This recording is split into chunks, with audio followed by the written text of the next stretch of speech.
शनिवार दिन 11 घंटा समय सरसरा स्थित बौद्ध मॉडल डिग्री कॉलेज ठारे आयुष फाउंडेशन और महानदी नेत्र चिकित्सालय पंडापाली मिलित आनुकूल्य कंप्यूटरीकृत मागणा चक्षु चिकित्सा शिविर अनुष्ठित हो जाइछि। Model degree college professor Pramod Kumar Meher मुख्य अतिथि भाव में जोगदे शिविर को उद्घाटन करथिले। सम्मानित अतिथि भाव में इंडियन ओवरसीज बैंक बौद्ध शाखार परिचालक शिशिर कुमार साहू वरिष्ठ शिक्षाविद सार प्रधान जोगदे। उद्घाटनी सभारे आयुष फाउंडेशन मुख्य विशिकेशन प्रदान अध्यक्षता करथिबा बेले साहित्यिक बांछानिधि होता संयोजना करथिले।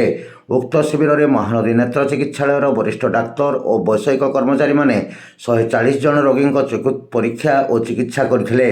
कार्यक्रम में मॉडल डिग्री कॉलेज जुबराड़ी क्रॉसर छात्र छात्री अध्यापक अध्यापिका समेत आयुष अरमान और आयुष फाउंडेशन सदस्य माने सहयोग करथिले।